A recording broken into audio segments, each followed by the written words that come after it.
Blood trickled down Dr. Maya Richardson's face as Officer Bradshaw's baton connected with her skull.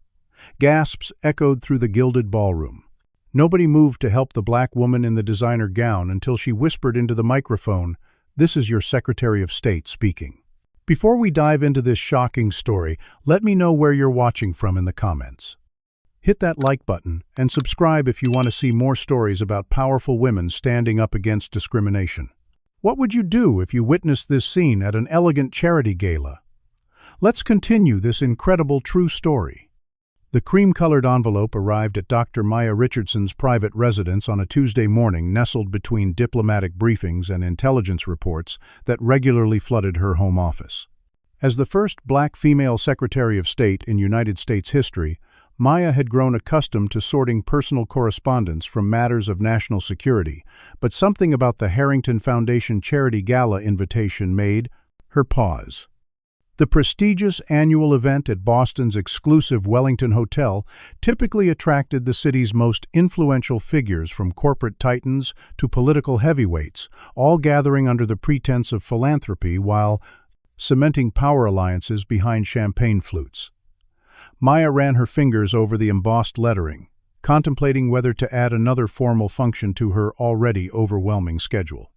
At 42, she had climbed to one of the highest positions in American government through sheer brilliance and determination, having graduated top of her class at Harvard before building an extraordinary diplomatic career. The constant weight of representation never left her shoulders. As a black woman from South Chicago who had fought discrimination at every step of her ascent, Maya knew her. Every move was scrutinized her, every word analyzed her, very presence in rooms of power, still considered by some as an anomaly, rather than an achievement. Her husband Nathan, a renowned neurosurgeon at Massachusetts General Hospital, entered their bedroom as she considered the invitation. Another chance to wear uncomfortable shoes and make small talk with people who'll pretend they voted for the administration, he asked with a knowing smile. Maya chuckled. This one's the Harrington Gala, for underprivileged children's education. Worthy cause, at least. Nathan checked his calendar on his phone and grimaced, I've got that complicated spinal reconstruction that evening. Can't reschedule again. Maya nodded, unsurprised. Their demanding careers often meant attending functions alone, a reality they'd long ago accepted. What Maya didn't immediately share with Nathan was the sudden impulse taking root in her mind, attending without her usual security detail, without the pomp and circumstance that normally surrounded her position. Just one night, as Maya Richardson, private citizen rather than Madam Secretary. A reckless idea, perhaps, but the thought of experiencing a normal evening, observing the power players when they didn't know they were being watched by a cabinet member, held an undeniable appeal. I think I might drive myself, she mentioned, casually testing the waters. Nathan raised an eyebrow. The Secret Service will have collective heart attacks. Maya smiled, remembering countless instances throughout her career, where she'd entered spaces not designed for someone like her. The investment bank interview where the receptionist directed her to the secretarial pool. The diplomatic reception where she was repeatedly mistaken for waitstaff. The Senate confirmation hearings where her qualifications were questioned despite her impeccable record. Sometimes it's useful to see how people behave when they don't know who I am, she said quietly. Nathan understood immediately, having witnessed the many masks people wore around his accomplished wife. Later that evening, after securing reluctant approval from her security team for a modified protection plan with agents stationed discreetly outside the venue, Maya confirmed her attendance, requesting that her title be omitted from the guest list. She chose a simple yet elegant midnight blue gown from her closet, one without the recognizable designers she typically wore at official functions. As she tried it on, she caught her reflection in the mirror, noting how the absence of the trappings of office transformed her appearance. Without the power suits, the security entourage, the deferential treatment, would Boston's elite even recognize the woman who negotiated peace treaties and faced down dictators? A part of her was curious to find out, while another part anticipated the inevitable microaggressions she'd faced throughout her life. The day of the gala arrived with a diplomatic crisis in Eastern Europe that kept Maya working until the last possible moment. As darkness fell over Boston, she applied her own makeup, styled her own hair, and slipped into her gown without the usual assistance. The freedom felt strange, almost intoxicating. For security reasons, she'd agreed to have an unmarked vehicle follow her own car at a distance, with agents who would remain outside unless needed. Driving herself through the city streets, Maya felt a complex mix of emotions wash over her. Part of her questioned the wisdom of this experiment, while another part embraced the rare opportunity to shed the weight of her office, if only for a few hours. Arriving at the Wellington Hotel, Maya handed her keys to the valet and approached the grand entrance. The doorman, a middle-aged white man with a practiced smile, barely glanced at her before gesturing toward a side door. "Staff entrance is around the corner, ma'am." Maya paused, straightened her shoulders, and replied with practiced composure, "I'm a guest for the Harrington Gala." The doorman's expression shifted to confusion, then embarrassment, as he hurriedly opened the main door. "My apologies, ma'am. Please right this way." As Maya walked through the opulent lobby toward the Wellington Grand Ballroom, she mentally added this moment to the countless similar interactions throughout her life. A familiar reminder of the assumptions people made based solely on the color of her skin. Standing at the threshold of the ballroom, Maya took a deep breath, readying herself for an evening of careful observation and strategic invisibility. Little did she know that the elegant space before her, with its crystal chandeliers and flower arrangements, worth more than her childhood home, would soon become the setting for a confrontation that would shake the foundations of power, privilege in America. The Wellington Grand Ballroom glittered with wealth and influence, as Maya Richardson stepped through its grand doorway, immediately performing a subtle but instinctive calculation that had become second nature throughout her career. She was Persitzo, one of only 3 black guests among the hundreds of predominantly white faces in attendance. Crystal chandeliers cast a golden glow over marble floors, where Boston's elite clustered in familiar groups, the air heavy with expensive perfume and the unmistakable scent of privilege. Maya accepted a glass of champagne from a passing server, who she noted was a young black man receiving far less eye contact from guests than his white colleagues. Gregory Harrington, the silver-haired investment banker whose family foundation hosted the annual gala, stood near the entrance with his wife Elaine, greeting guests with practiced enthusiasm that notably dimmed when Maya approached. "Welcome," he said with a perfunctory handshake, his eyes already scanning the room beyond her shoulder for more recognizable or important guests. "Richardson, was it so glad you could support our cause." Before Maya could respond, the Harringtons had pivoted toward a arriving celebrity, leaving her effectively dismissed without ever being properly seen. Maya moved through the crowd with the diplomatic grace that had served her through countless international negotiations, observing the familiar patterns of power and wealth that she normally viewed from a position of authority rather than anonymité. Snippets of conversation reached her ears as she navigated the room. "Can you believe they're pushing that affirmative action bill again from a CEO whose company had recently settled a discrimination lawsuit? My daughter's college acceptance was given to some diversity scholarship kid. From the Bronx complained a banking executive whose tax records Maya happened to know showed significant underpayments.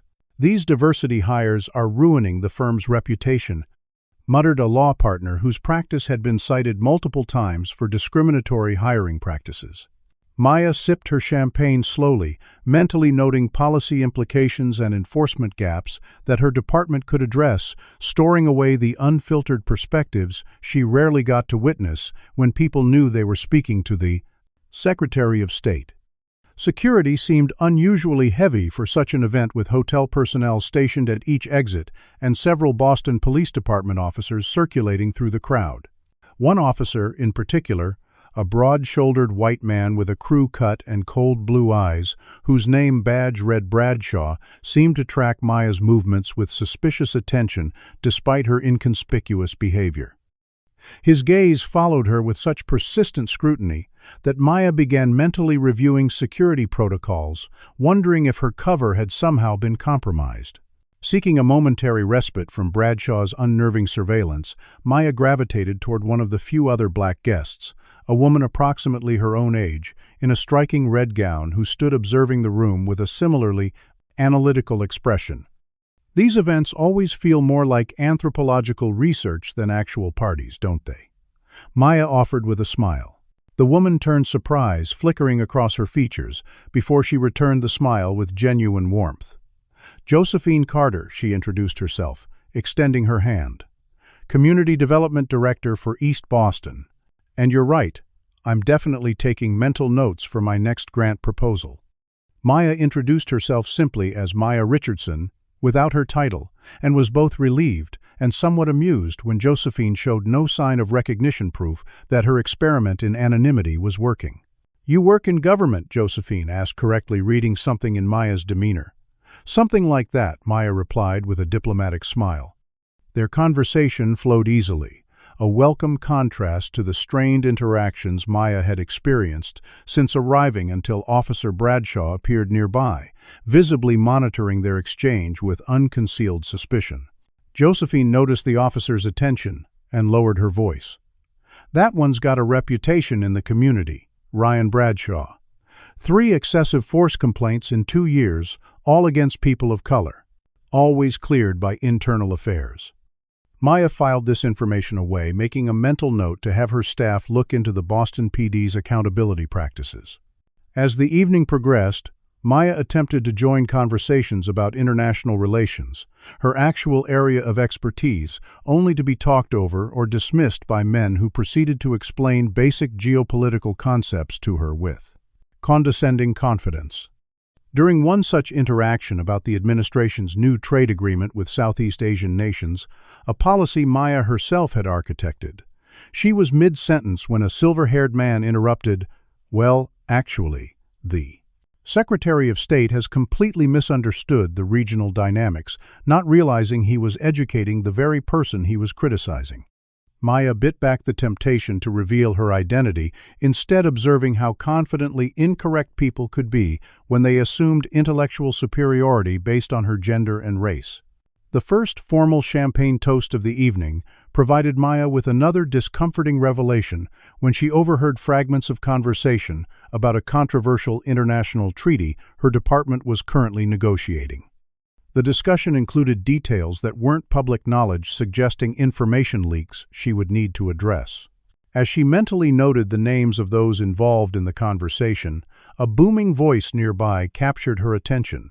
"These diversity appointments are destroying American credibility abroad," announced a portly man with a florid face to appreciative nods from his companions, especially that Richardson woman at State.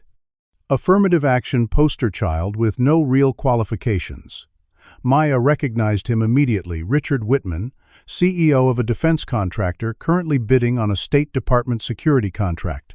She made another mental note to have her ethics team review that particular bid with additional scrutiny. Throughout these interactions, Maya noticed a young woman with a professional camera moving through the crowd with purpose rather than socializing. The photographer caught Maya's eye and hesitated, a flicker of recognition crossing her face, before she quickly looked away and continued her work. Maya calculated the risks of being identified, weighing the value of the intelligence she was gathering against potential security concerns. Her attention was drawn back to Officer Bradshaw, who was now aggressively questioning a Latino server about his access to the ballroom. Maya watched as the young man produced his employee badge with shaking hands, while Bradshaw continued to demand additional identification.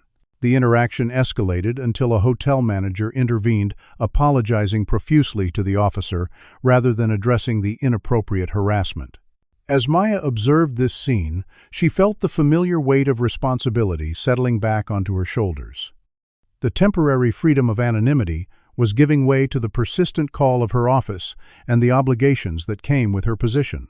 She could remain invisible and gather valuable intelligence on the unfiltered perspectives of America's elite, or she could reclaim her identity and the authority it carried.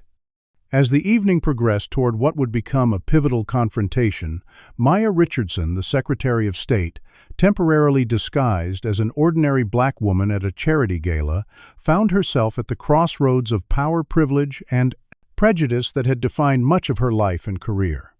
2 hours into the Harrington Foundation Gala, the atmosphere in the Wellington Grand Ballroom had shifted subtly as champagne flowed freely and social inhibitions began to loosen.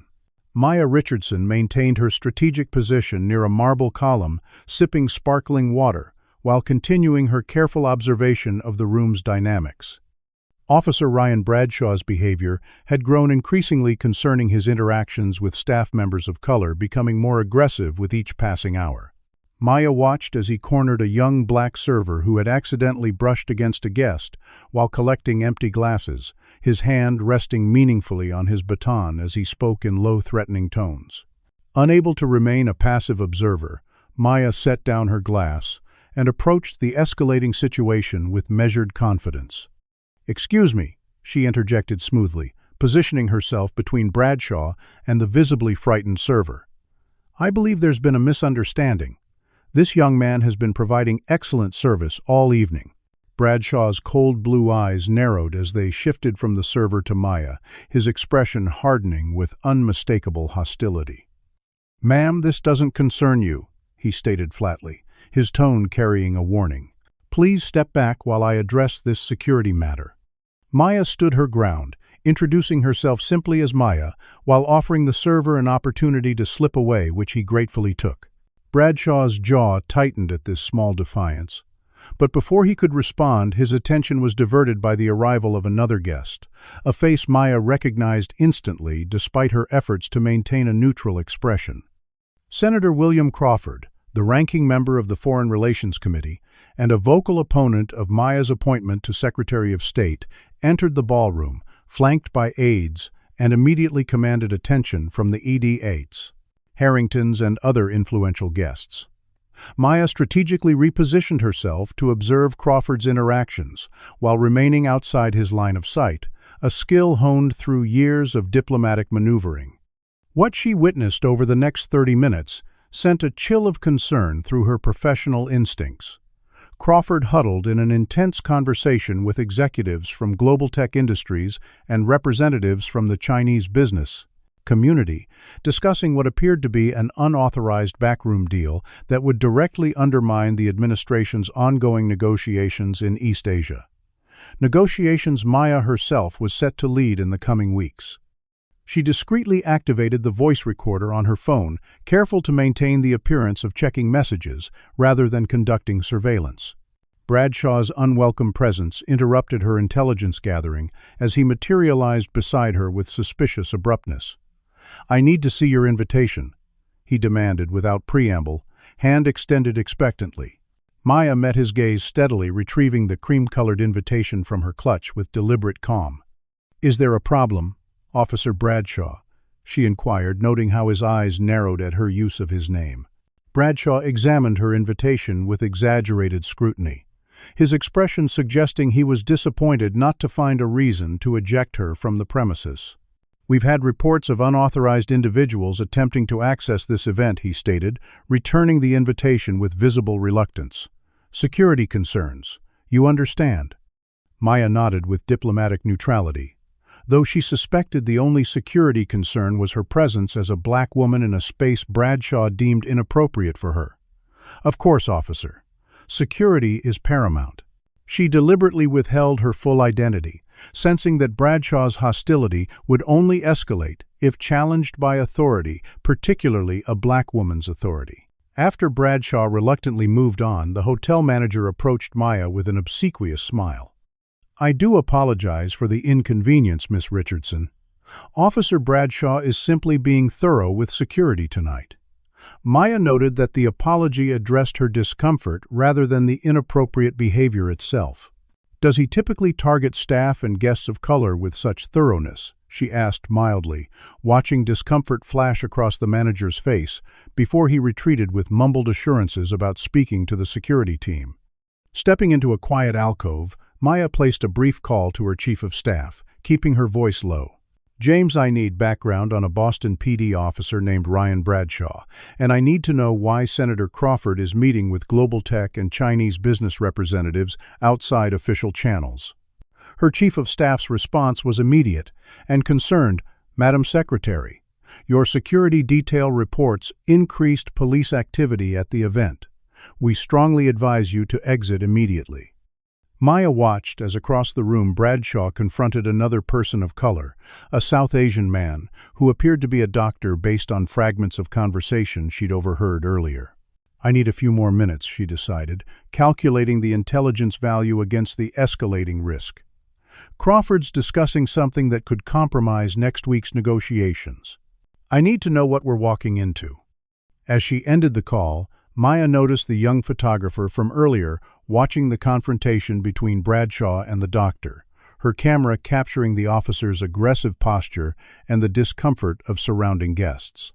The tension in the ballroom had become palpable conversations, growing hushed as more attendees noticed Bradshaw's behavior, and the strange undercurrent disrupting the usual placid surface of privilege and performative philanthropy. Have you ever been in a situation where you witnessed discrimination but weren't sure if you should intervene? Comment number 1, if you believe Maya is right to stand her ground, or number 2, if you think she should prioritize her safety and leave. Don't forget to like this video and subscribe to our channel for more stories about powerful women challenging discrimination. What do you think Officer Bradshaw will do next? Will Senator Crawford recognize the Secretary of State before it's too late? The tension is building in this ballroom of wealth and privilege, where a single black woman is about to change everything. The Wellington Grand Ballroom transformed into a theater of wealth as the charity auction began a ritual of conspicuous philanthropy where Boston's elite competed to demonstrate their generosity through increasingly extravagant bids. Maya Richardson found herself genuinely moved by a collection of artwork created by children from the city's underfunded schools, vibrant, hopeful paintings that stood in stark contrast to the calculated social performance surrounding them. When the auctioneer presented a striking collaborative piece created by students from South Boston, Maya raised her auction paddle without hesitation, offering $5,000 for the canvas that reminded her of her own childhood. Artistic aspirations. $5,000 from bidder number 42, the auctioneer announced before another paddle shot up immediately. $10,000 from Senator Crawford came the counter, accompanied by a theatrical flourish and knowing chuckles from the senator's entourage. Maya increased her bid to $12,000, only to be immediately outbid again, as Crawford went to $15,000 with a dismissive glance in her direction. "Some people should recognize when they're out of their league," he remarked loudly enough for nearby guests to hear triggering polite laughter that carried an unmistakable undertone of exclusion. Before Maya could decide whether to continue the bidding war, her phone vibrated with an urgent diplomatic alert. A situation developing in the Middle East required immediate attention from the Secretary of State. With a final glance at the children's artwork now being awarded to Senator Crawford, Maya discreetly exited the ballroom to take the secure call in a quiet corridor. For 10 minutes, she provided guidance to her State Department crisis team, authorizing a diplomatic intervention that couldn't wait until morning. The brief return to her official responsibilities centered her, reminding her of the real work that mattered beyond the superficial pageantry of the gala. When Maya re-entered the ballroom, the scene that greeted her sent a jolt of alarm through her practiced diplomatic composure. Officer Bradshaw had the young black server from earlier pinned against a wall near the service entrance, handcuffing him despite the young man's protests that he was an employee. Guests nearby were either watching with uncomfortable expressions or deliberately averting their eyes, pretending not to notice the disturbing tableau unfolding beside the ice sculpture. Maya moved through the crowd with purpose, years of crisis negotiation experience, guiding her approach as she reached the confrontation. "Officer Bradshaw," she addressed him calmly but firmly, "there seems to be a misunderstanding. This young man is staff here tonight." Bradshaw barely glanced at her, continuing to roughly secure the handcuffs. "Ma'am, I need you to step back. This individual was reported attempting to access unauthorized areas." The young man, whose name tag read Michael, looked at Maya with desperate eyes. "I was just getting more champagne from the storage room. I work here." "Please, my manager can confirm." Bradshaw cut him off with a sharp jerk of the handcuffs. "You'll have plenty of time to explain at the station." Maya held her ground, her voice taking on the authoritative tone that had faced down dictators and terrorist threats. Officer 1 witnessed this young man working throughout the evening. I must insist you verify his employment before taking such drastic measures." Bradshaw turned to face her fully, his expression darkening with anger at being challenged. "Mind your own business, lady. This is police business." His partner, a younger officer whose nameplate read Miller, shifted uncomfortably, clearly recognizing the situation was escalating unnecessarily. "Maybe we should check with management first," Bradshaw Miller suggested quietly, only to be silenced by a glare from his senior partner. Maya remained perfectly composed, drawing on decades of high-stakes negotiation experience. "As a concerned citizen, I'm simply requesting due process. This young man deserves basic rights and verification before being removed from his workplace." Bradshaw's face flushed with anger, a vein pulsing visibly at his temple. "Back away now, or you'll be joining him for obstruction of justice." The surrounding crowd had grown, forming a ring of uncomfortable witnesses as the confrontation intensified. Maya stood her ground, calculating her next move carefully. "I believe the obstruction is happening on your part, officer. This appears to be a clear case of racial profiling, and I'm certain your superiors would be interested." Bradshaw's control snapped at the accusation. He released Michael momentarily to step toward Maya, using his considerable height advantage to loom over her. "Who exactly do you think you are?" he demanded, his voice rising. The room had grown eerily quiet, the orchestra faltering as attention shifted to the confrontation. Maya met his gaze without flinching. "I am a concerned American citizen witnessing what appears to be a violation of civil rights." Something in her calm assertion of citizenship seemed to further enrage Bradshaw. He shoved her backward with a flat palm against her shoulder, causing her to stumble slightly in her heels. "You're interfering with police business," he growled, his hand moving to rest on his baton. Gasps rippled through the onlooking crowd at the physical contact, but still no one stepped forward to intervene. Maya steadied herself, maintaining her dignity as she reached for her clutch. "I believe my identification may be relevant to this discussion," she stated, her fingers searching for her State Department credentials. Bradshaw's reaction was immediate and disproportionate. "Gun," he shouted, drawing his baton in one fluid motion and lunging toward Maya.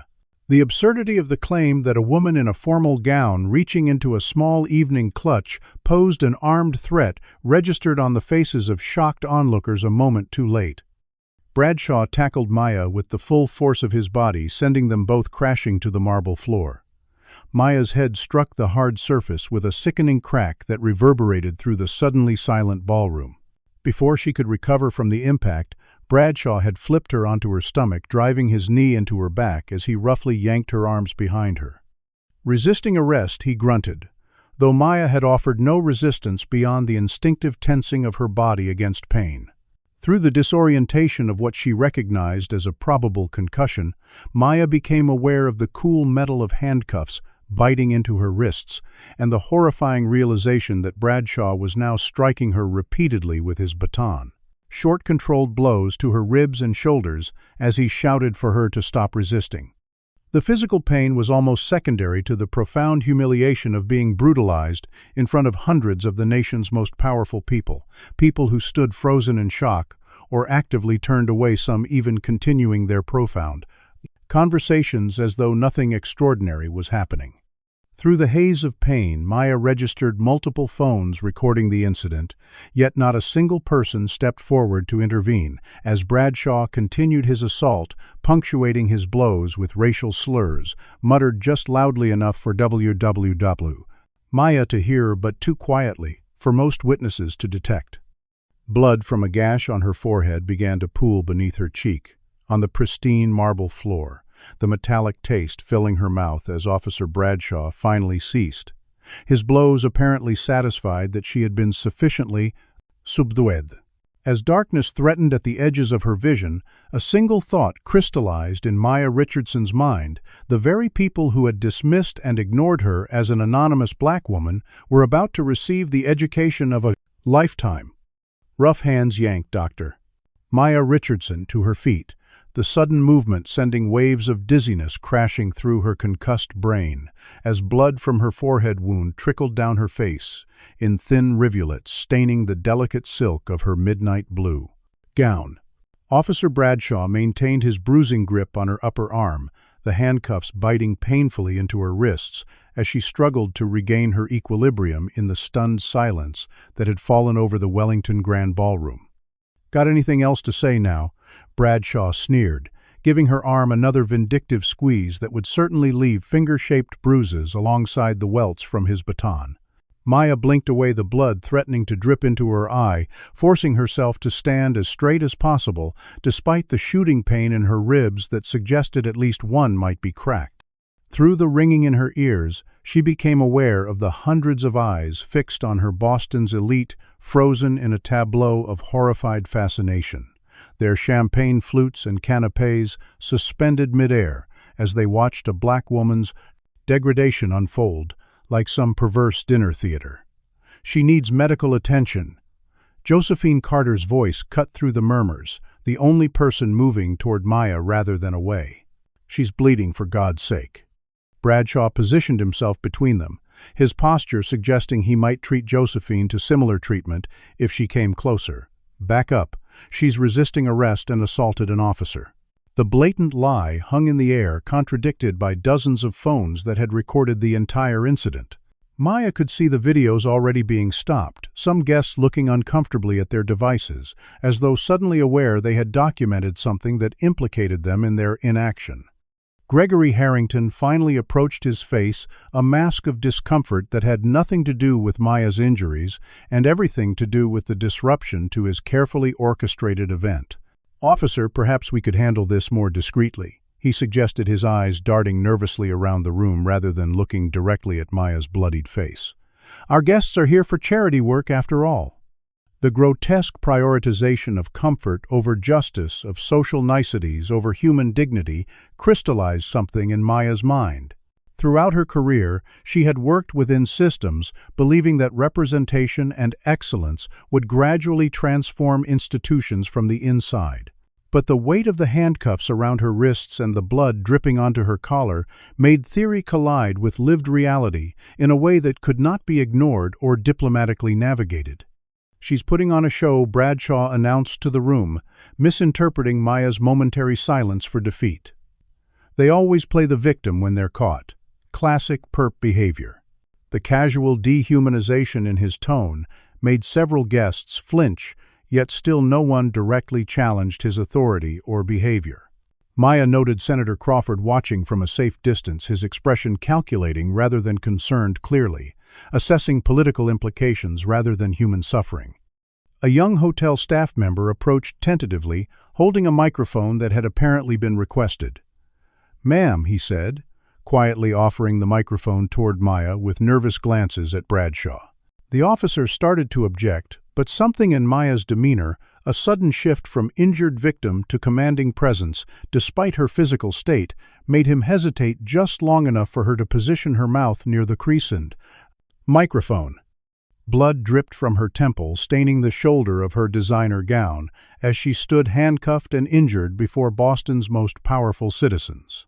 When she spoke, her voice carried the same authoritative resonance that had commanded attention in the United Nations Security Council and the Oval Office. "I am Dr. Maya Richardson, United States Secretary of State." The pronouncement landed like a physical blow, rippling through the ballroom as recognition dawned on face after stunned face. The Harringtons froze in identical poses of horror champagne flutes suspended midair.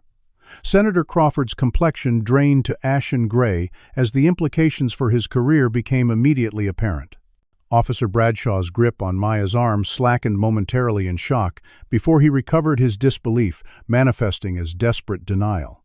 "That's bullshit," he spat, though uncertainty had crept into his voice.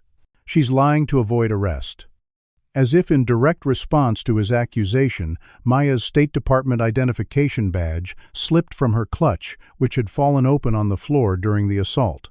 The presidential seal and credentials gleamed under the chandelier light, damning in their irrefutable authority. The young photographer Maya had noticed earlier, whose name badge identified her as Tessa Williams from the Boston Globe, moved with professional instinct to capture the moment the bloodied, handcuffed Secretary of State standing defiantly, while her official identification lay at the feet of the officer who had assaulted her. The click of her camera punctuated the silence, preserving evidence that would soon circulate worldwide. Despite her injuries, Maya Richardson straightened to her full height, the diplomatic training of decades, enabling her to project authority even in handcuffs. America presents two different faces to its citizens. She began, her voice steady, despite the pain evident in her features. Tonight, you have all witnessed the face that many Americans encounter daily, the America where skin color determines how the law is applied, where power protects itself, where bystanders choose comfort over justice. She paused, her gaze sweeping over the crowd, making deliberate eye contact with those who had turned away during her assault. As Secretary of State, I represent this nation to the world. I negotiate its interests, defend its values, and speak on behalf of all its people. But tonight, I stand before you as living testimony to the distance between our stated ideals and our lived reality. The doors at the far end of the ballroom burst open, as Secret Service agents, alerted to the situation, rushed in with weapons drawn, creating another wave of gasps and movement among the guests. The agents moved with practiced efficiency, immediately securing Maya, while others detained Bradshaw, who suddenly found himself face down on the same marble floor where he had assaulted the Secretary of State minutes earlier. As her security detail moved to escort her to safety, Maya held up her still-cuffed hands to indicate she wasn't finished. Blood continued to drip down her face, but her voice remained unwavering as she delivered a final pronouncement to the stunned crowd. Everyone in this room had a choice tonight. You could intervene or remain silent. You chose silence in the face of obvious injustice until my title made you uncomfortable. Remember this moment the next time you question why racial progress seems so elusive in America. You are looking at the answer. As Secret Service agents led her toward medical assistance, Maya Richardson left behind a roomful of the nation's most powerful citizens confronting an uncomfortable reality they had just witnessed, and through their inaction, participated in the brutal essence of American racial inequality, condensed into one searing interaction that could no longer be theorized away, dismissed, or ignored. For perhaps the first time in their privileged lives, there would be no escaping the consequences of that complicity.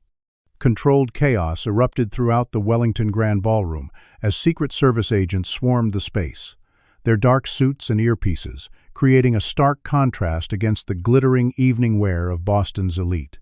Officer Bradshaw found himself pinned to the floor, the same aggressive tactics he had employed against Maya Richardson, now being used on him as agents, secured the area and established a protective perimeter around the injured. Secretary of State, stand down.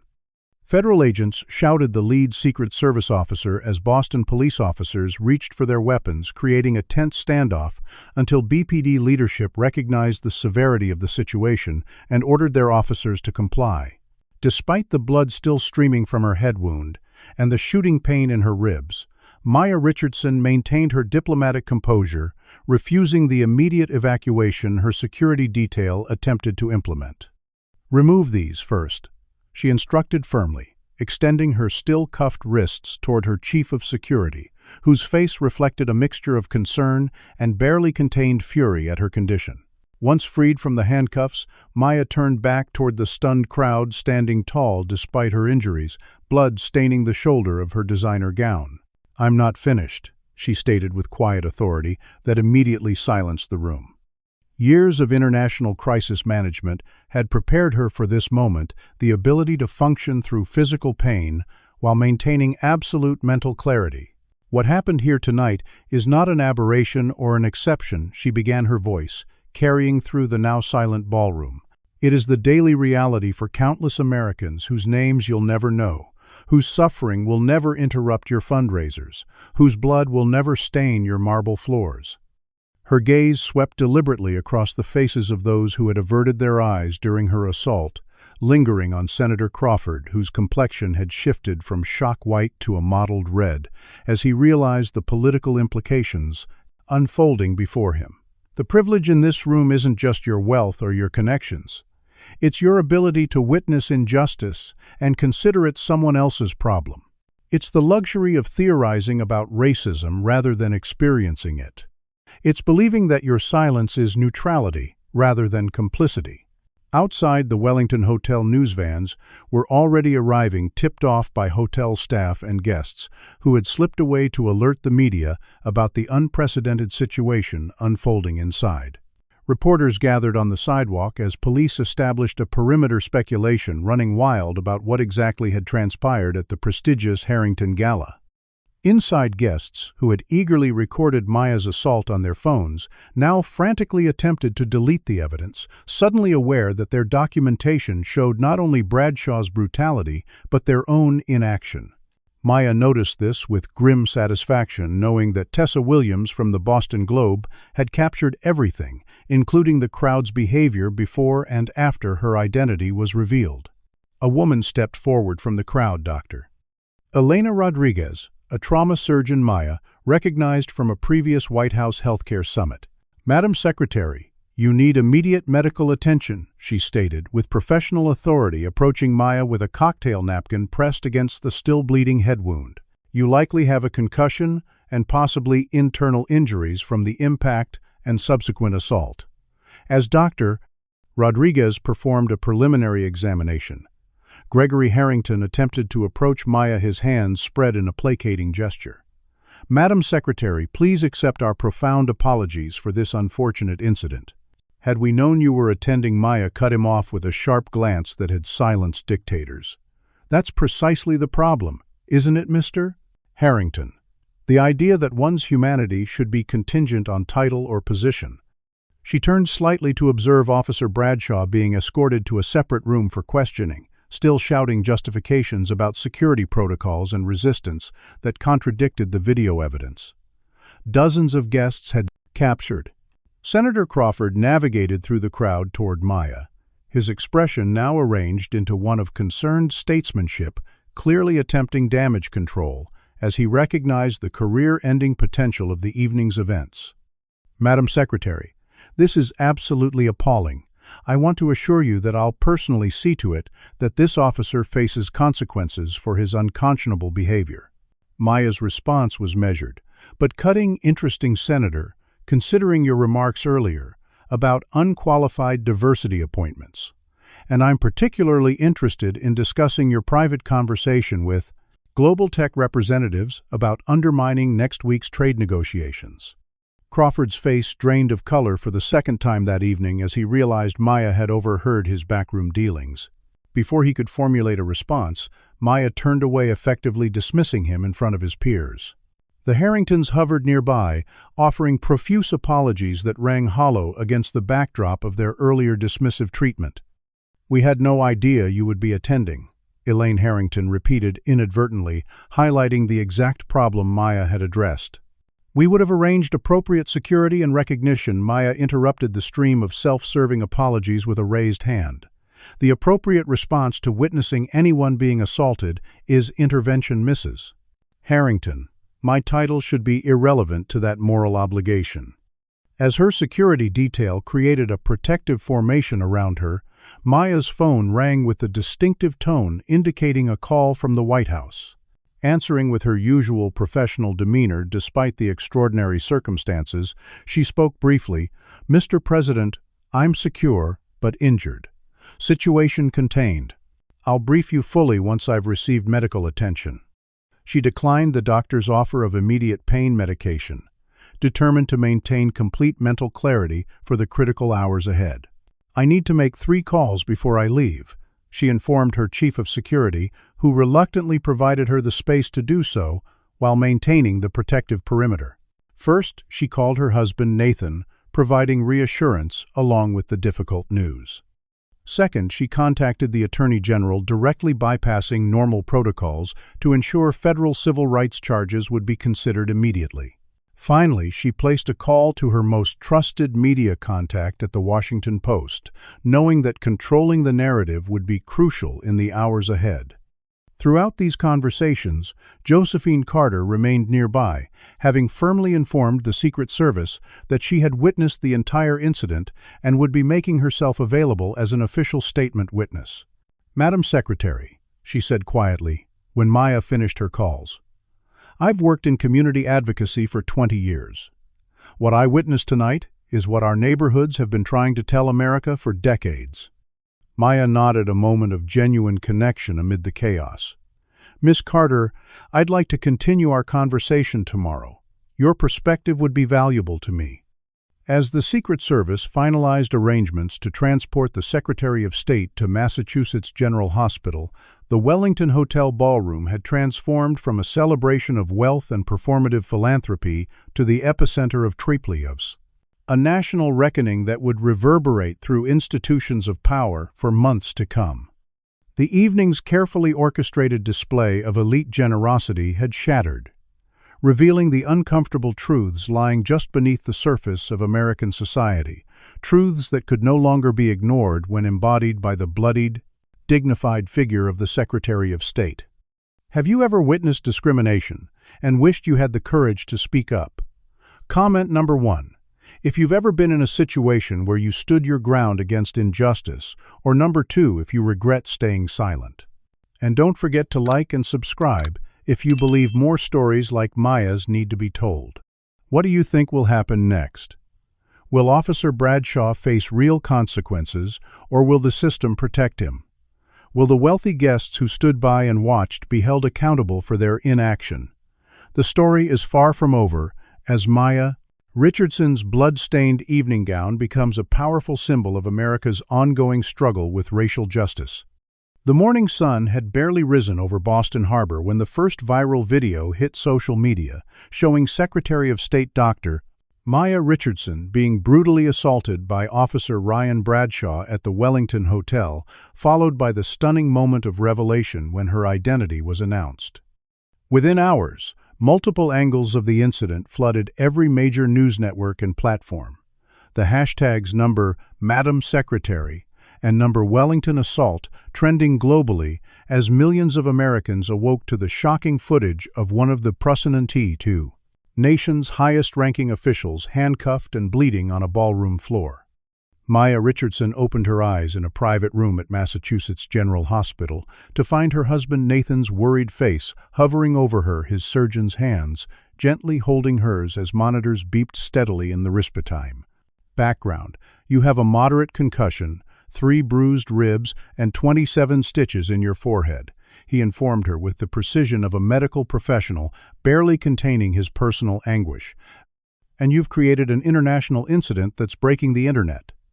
Despite the pain medication flowing through her IV, Maya maintained her characteristic mental clarity. "My phone," she requested, holding out her hand with the authority that had negotiated peace treaties and faced down dictators. Nathan reluctantly passed her the secure government device that hadn't stopped buzzing with notifications since she'd been admitted. The scope of the public reaction exceeded even Maya's experienced expectations. Every major news outlet worldwide, led with the story analysis pieces, were already examining the broader implications for race relations in America, and social media had exploded with outrage that transcended typical political divisions. Her inbox contained messages of support from world leaders and domestic officials alike, including a personal note from the president indicating he was en route to Boston.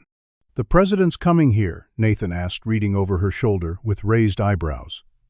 Maya nodded, wincing slightly at the movement. "This isn't just about me being assaulted. It's about what I represent. He needs to demonstrate immediate and unequivocal support."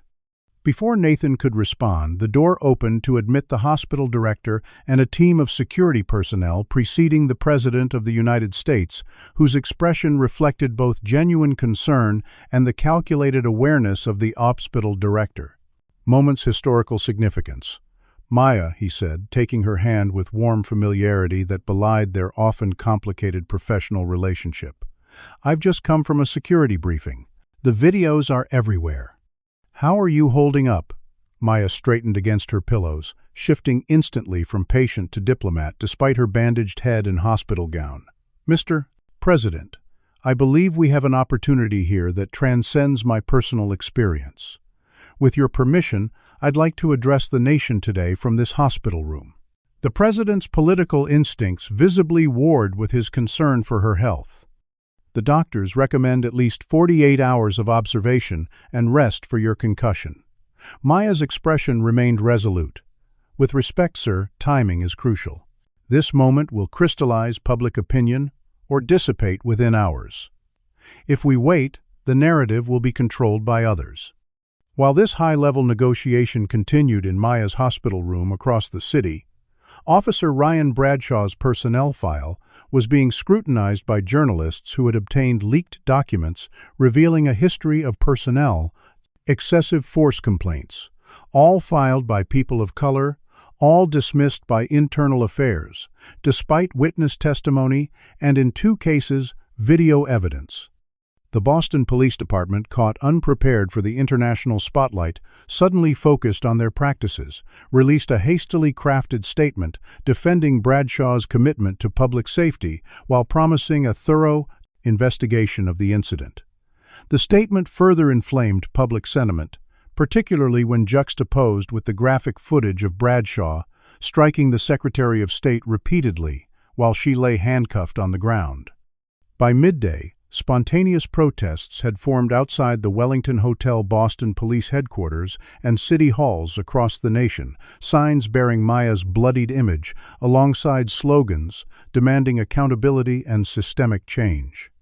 On television, screens split between these growing demonstrations and roundtable discussions featuring political analysts. The Harrington Foundation's spokesperson appeared visibly uncomfortable as she read a statement expressing deep regret for the unfortunate events that transpired, while emphasizing that the Foundation's important charitable work should not be overshadowed by this isolated incident.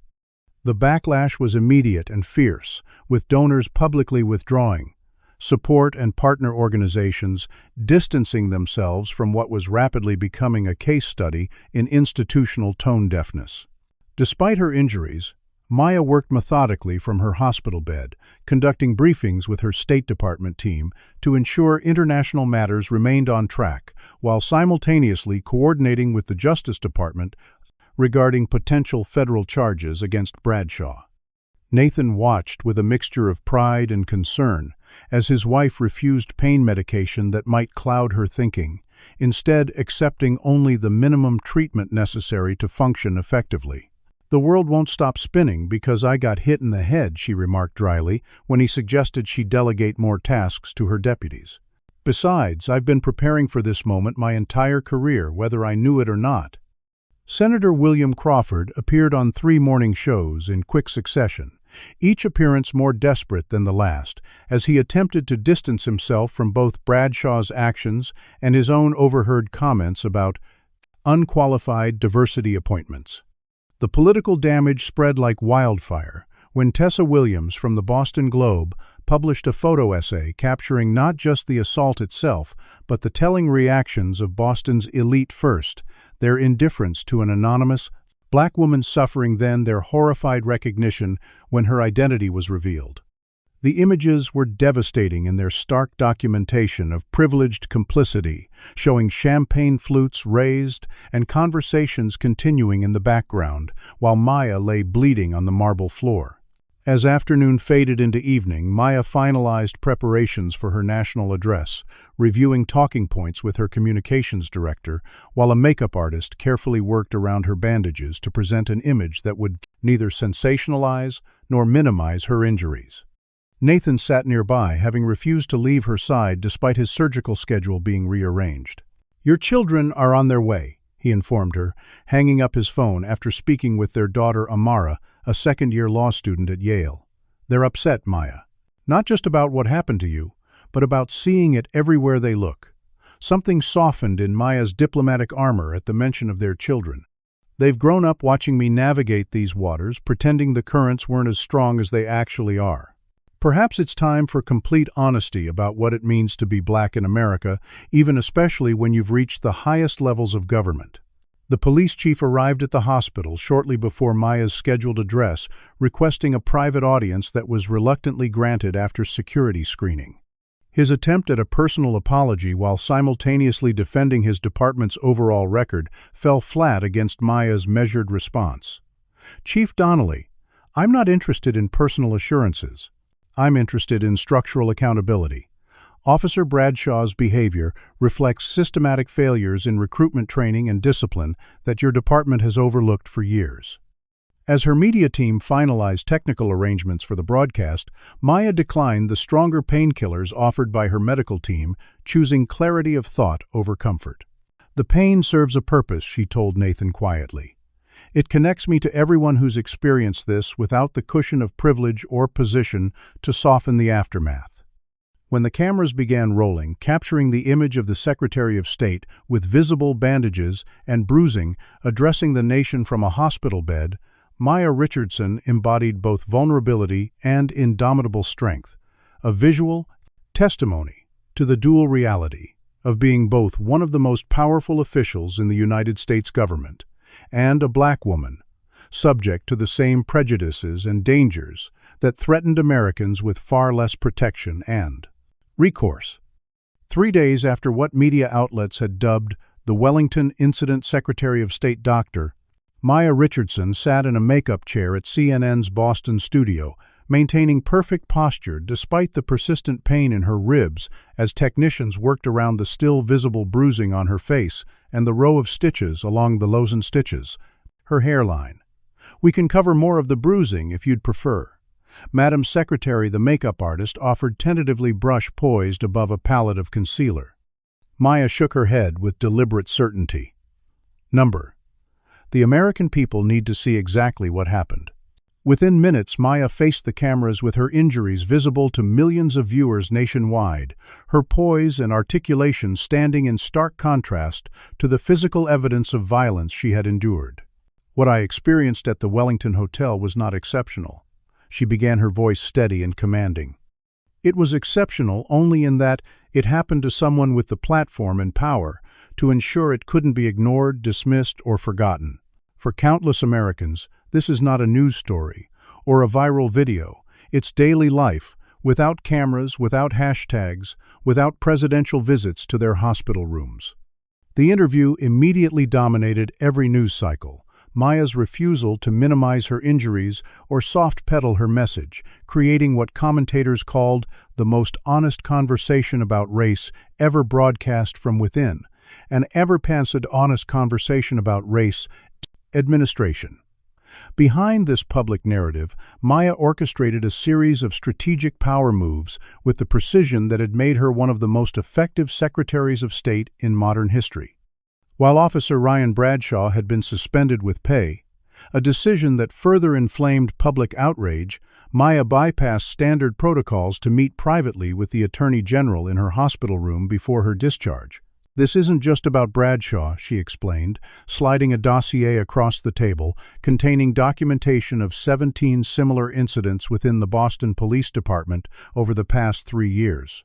"This is about systemic failure that requires federal intervention. I want civil rights charges, and I want them visible and public." The Attorney General, recognizing both the legal merits and political necessities of the moment, nodded grimly. "We'll announce a pattern or practice investigation by week's end. Full federal oversight of BPD may follow." While Maya's public appearances garnered national attention, equally significant changes occurred in the social dynamics of Boston's elite circles. The Harringtons, whose foundation had hosted the fateful gala, found themselves abruptly excluded from events and boards they had dominated for decades. Corporate partners quietly withdrew support for their charitable initiatives, and their names vanished from guest lists at major social functions. Elaine Harrington's tearful appearance on a morning show, lamenting that they were being unfairly vilified for one employee's actions, backfired spectacularly, when juxtaposed with footage of her ignoring Maya before the revelation of her identity. Meanwhile, Senator William Crawford faced mounting political peril as Maya's strategic revelation about his backroom dealings with global tech industries triggered both ethics investigations and primary challengers. Records of his previous statements questioning her qualifications resurfaced, creating a damning portrait of bias that transcended partisan politics. Crawford's desperate attempts to reposition himself as an ally in the fight against police brutality were met with widespread skepticism, particularly after Tessa Williams published a follow-up exposé detailing his consistent opposition to police reform legislation. Maya refused to accept the passive role of victim, instead leveraging her unique position at the intersection of race, gender, and extraordinary power to force institutional accountability. "I won't be the black woman who got beaten and then forgave everyone for the sake of healing and unity," she told her staff during a strategy session in her home office, still wearing a bandage on her forehead. "I'll be the Secretary of State who ensures that structural racism carries consequences for everyone who perpetuates it, from beat cops to billionaires." Maya's children became unexpected but powerful voices in the national conversation. Her daughter Amara, the law student, published an opinion piece in the Yale Law Journal analyzing the legal implications of the case, while her son Marcus appeared on a youth-focused podcast discussing the psychological impact of watching his mother's assault go viral. "People keep asking how I feel about seeing my mom get beaten up online," he said with remarkable composure. "But the real question is how America feels about creating a society where that was possible in the first place." Nathan Richardson, typically private despite his prominent medical career, confronted Bradshaw's police union representative during an impromptu press conference outside the hospital on the day of Maya's discharge. "As a doctor, I took an oath to do no harm," he stated, his controlled fury evident in every measured word. Officer Bradshaw took a similar oath to protect and serve. "The difference is that when medical professionals violate our oath, we lose our licenses and face consequences. When police officers violate theirs, they get paid vacations and union protection." The international dimensions of the incident created unexpected diplomatic leverage for Maya's ongoing initiatives. World leaders who had previously resisted her human rights agenda now found themselves unable to dismiss her advocacy without appearing to condone the violence she had experienced. During a virtual meeting with European counterparts regarding an upcoming summit, Maya strategically positioned her camera to ensure her healing injuries remained visible throughout the negotiations, a silent but powerful reminder that added moral weight to her policy positions. Boston's mayor and governor, recognizing the political liability of appearing insufficiently responsive, announced a series of police reforms that Maya's team had quietly drafted and provided through intermediaries. The proposals included civilian oversight boards with actual disciplinary power, mandatory body cameras with penalties for deactivation, and a complete restructuring of internal affairs procedures. When conservative media outlets attempted to characterize these measures as an overreaction to an isolated incident, Maya appeared on their programs rather than avoiding them, using their platforms to systematically dismantle their narratives with calm, irrefutable evidence. Despite medical advice to take extended leave, Maya returned to the State Department exactly 1 week after the assault, her bandaged appearance in the iconic diplomatic reception room creating powerful imagery as she conducted a briefing on ongoing Middle East negotiations. The message was clear: neither personal injury nor systemic racism would prevent her from executing her duties with excellence. That evening, Maya sat in her home office reviewing intelligence briefings. When Nathan brought her tea and pain medication, she knew she would refuse. "The doctor called," he said, leaning against her desk with the familiar concern of a medical professional who happened to be married to the most stubborn patient in Washington. "She's worried about your pain levels affecting your recovery." Maya looked up from her documents, allowing a rare glimpse of vulnerability to show. "The pain reminds me why this matters. Every time I want to compromise or accept incremental change, I feel my head hitting that marble floor, and I remember what's at stake." Nathan nodded slowly, understanding that his wife's personal suffering had transformed into a form of political power that might accomplish what decades of more conventional approaches had failed to achieve. "Just promise me one thing," he said quietly. "Promise me you're not letting them turn you into a symbol at the expense of being human."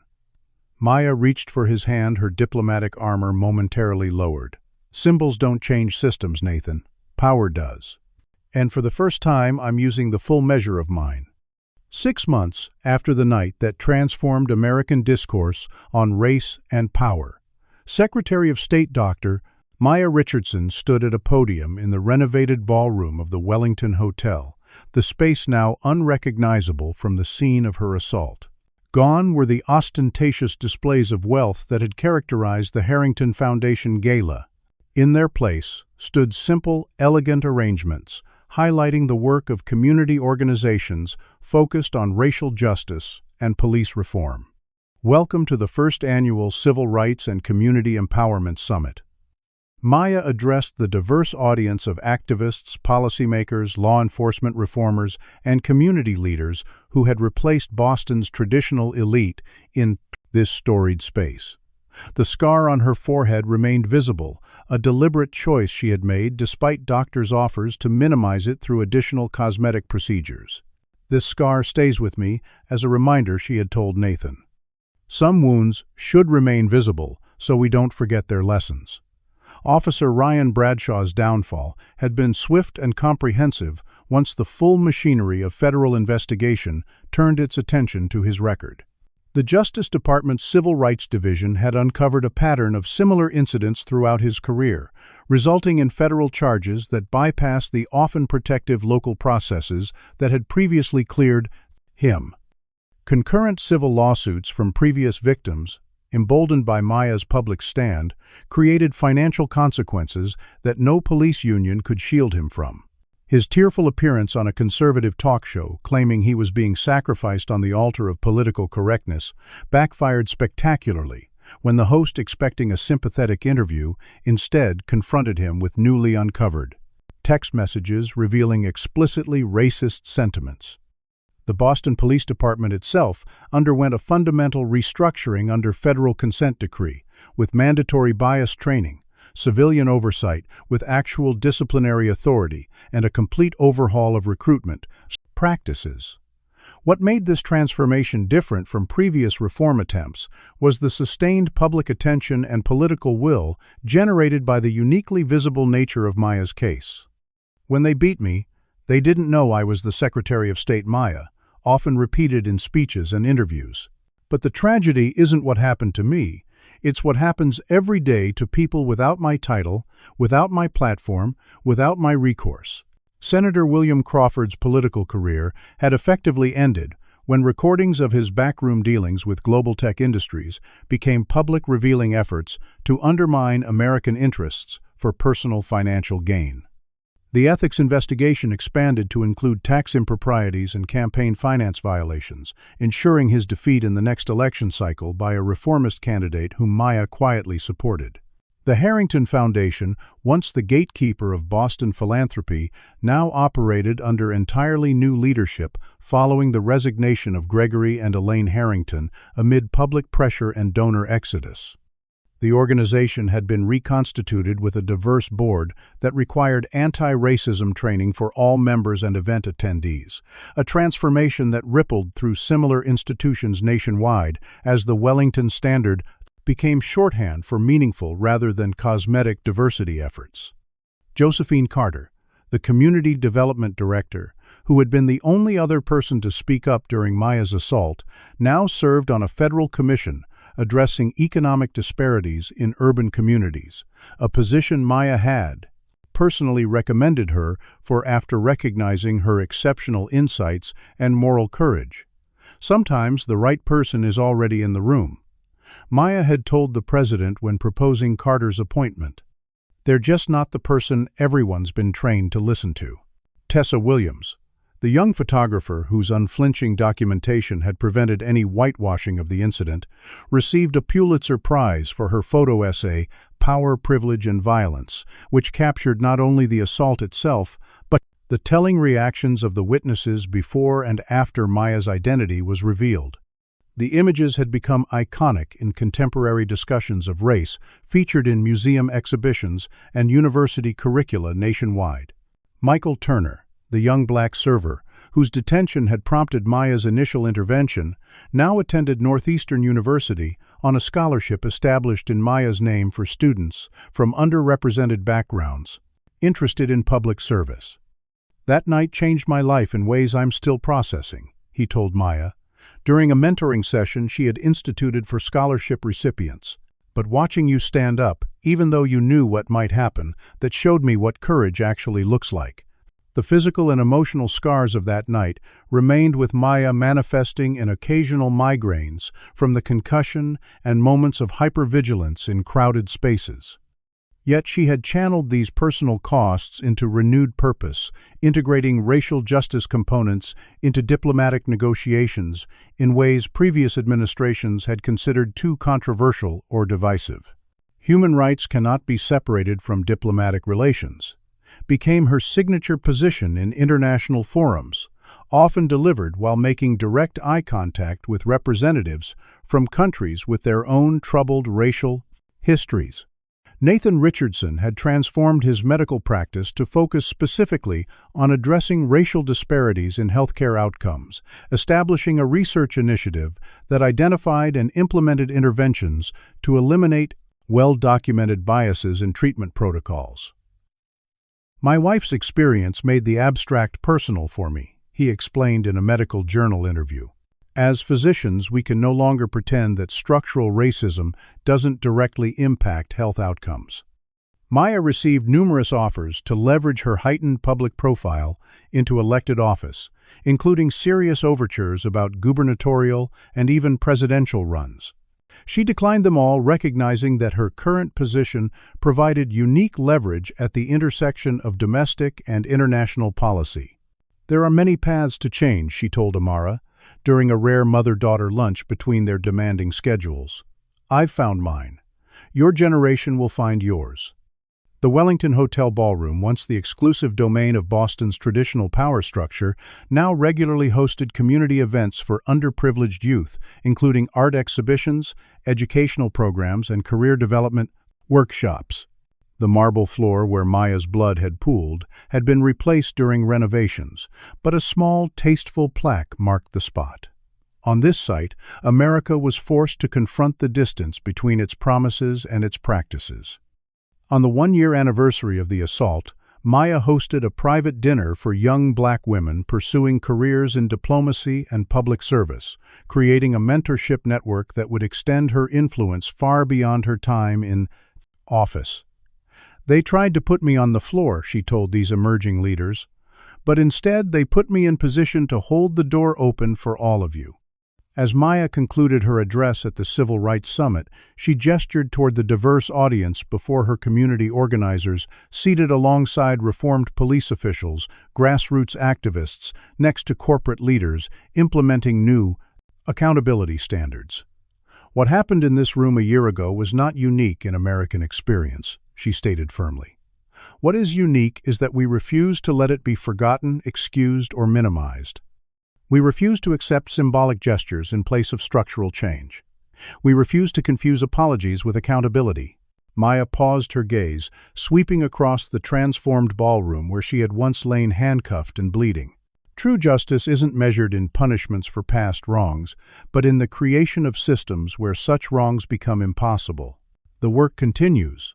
But today, in this room that once witnessed our worst, we are witnessing our potential to be better." The standing ovation that followed reflected a fundamental shift in the room's power dynamics. Unlike the applause at the Harrington Gala a year earlier, this recognition wasn't based on wealth, title, or social position. It acknowledged the moral authority of a leader who had transformed personal trauma into public accountability, who had used her unprecedented position to force America to confront truths it had long preferred to ignore. As Maya Richardson stood at the podium, the scar on her forehead catching the light, she embodied both the persistent wounds of America's racial history and the possibility of its transformation, not through denial or performative reconciliation, but through the sustained application of power in service of justice. What would you do if you witnessed discrimination or injustice in your community? Would you have the courage to stand up like Maya Richardson did? Leave a comment below, sharing your thoughts on how we can all work to create more just communities. If this story moved you, please hit the like button and subscribe to our channel for more powerful narratives about individuals challenging discrimination and creating change. Share this video with someone who needs to hear this message today. Thank you for joining us for this incredible journey of power, prejudice, and transformation. Remember that change begins with each of us deciding that injustice anywhere is a threat to justice everywhere. Dr. Maya Richardson's harrowing experience teaches us that racism persists at every level of society, even affecting those in positions of power. Her story demonstrates how privilege operates selectively, parting. The same people who ignored an anonymous black woman's suffering suddenly cared when they discovered her title. True justice requires acknowledging this dual reality of America. The most powerful lesson lies in Maya's response. Rather than seeking personal vengeance, she leveraged her position to create systemic change. She understood that individual punishment without institutional reform merely treats symptoms while leaving the disease intact. Maya also showed us the importance of strategic visibility. By refusing to hide her scars or downplay her trauma, she forced America to confront uncomfortable truths about racial injustice. Her decision to return to work, bandaged rather than taking extended leave, demonstrated that racism wouldn't diminish her effectiveness or determination. Perhaps most importantly, the story reveals the power of sustained attention. Real transformation happens not in moments of outrage, but through persistent pressure and accountability. Maya's methodical approach to reforming everything from police departments to diplomatic negotiations shows that meaningful change requires both immediate response and long-term commitment. The Wellington incident reminds us that justice isn't measured by punishments for past wrongs, but by creating systems where such wrongs become impossible. What moments in your life have you witnessed discrimination and remained silent? Or when have you found the courage to speak up? Your voice matters in creating the change we need to see. Drop a comment below sharing a time you stood against injustice, or what you'd do differently after hearing Maya's story. If this narrative moved you, please hit that like button and subscribe to our channel for more powerful stories about individuals challenging discrimination. These aren't just stories, they're blueprints for courage in everyday life. Share this video with someone who needs to hear that their experiences matter and that change is possible even in systems designed to resist it. Thank you for joining us on this journey through power, prejudice, and transformation. Remember, in the words of Dr. Maya Richardson, justice isn't what happens after wrong is done, it's creating a world where such wrongs become impossible.